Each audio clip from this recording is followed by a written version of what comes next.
নীতি সুধার বাড়িয়ে অতীতেও মূল্যস্ফীতি নিয়ন্ত্রণ করা যায়নি, সামনেও এর সুফল পাওয়া যাবে না। বরং এই নীতির কারণে চাপ বাড়ছে দেশের অর্থনীতিতে, এমন মত বাংলাদেশ ব্যাংকের সাবেক মুখ্য অর্থনীতিবিদ ও ব্যবসায়ীদের। অর্থবছরের দ্বিতীয় প্রান্তিকে মুদ্রানীতিতে কেন্দ্রীয় ব্যাংকের নীতি সুধার বাড়ানোর আভাসের প্রেক্ষিতে এমন মন্তব্য করেছেন তারা। রায়হান শোভনের রিপোর্ট। 250-টিরও বেশি ডিজাইন অপশন নিয়ে ওয়ালটন স্মার্ট ফ্রিজ, বোঝে আপনার প্রয়োজন। দেশের মূল্যস্ফীতি নিয়ন্ত্রণে অর্থনীতিতে নগদ টাকার সরবরাহ কমানোর চেষ্টা করছে কেন্দ্রীয় ব্যাংক, যার অংশ হিসেবে গেল 6 মাসে 3 দফা বাড়ানো হয়েছে বাণিজ্যিক ব্যাংকগুলোকে দেয়া ঋণের সুদহার হিসেবে পরিচিত নীতি সুদহার। তথ্য বলছে দেশে এখন নীতি সুদহার আছে 10%। চলতি বছরের শেষ নাগাদ অর্থবছরের দ্বিতীয়ার্ধের জন্য ঘোষিত মুদ্রানীতিতে যা আরও 1% বাড়ানো হতে পারে। সেক্ষেত্রে নীতি সুদহার দাঁড়াবে 11%।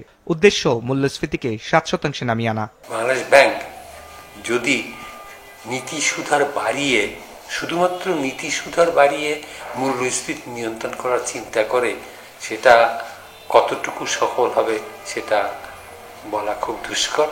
তবে স্বাভাবিকভাবেই বলা চলে এটা বিগত 2 বছরের বেশি সময় এটা সফল হয় নাই, এবং আগামী দিনগুলোতেও যে এটা সফল হবে সেটা কোনো নিশ্চয়তা নাই। তথ্য বলছে 2022 সালের মে মাসের পর থেকে মোট 11 বার নীতি সুদহার বাড়িয়েছে বাংলাদেশ ব্যাংক, কিন্তু তারপরও তেমন একটা পরিবর্তন আসেনি জীবনযাত্রার ব্যয়।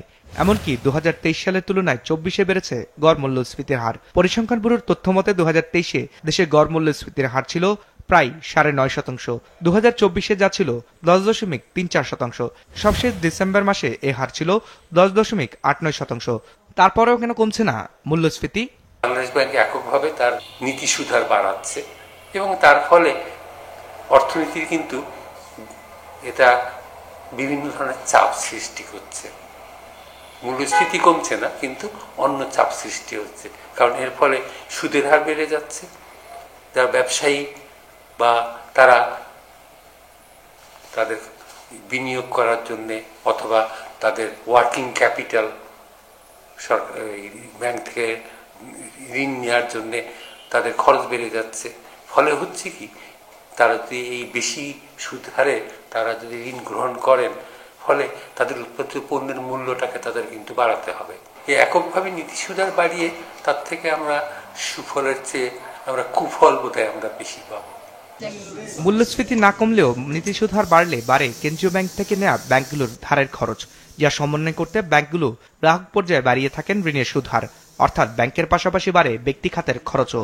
এমন বাস্তবতায় চিন্তায় পড়েছেন বেসরকারি খাতের উদ্যোক্তারাও। নীতি সুদহার বাড়িয়ে, ব্যাংকের ইন্টারেস্ট রেট বাড়িয়ে এই ইনফ্লেশন কন্ট্রোল করা যাবে, এইটা অন্তত আমি ব্যবসায়ী হিসেবে আমি মনে করি না।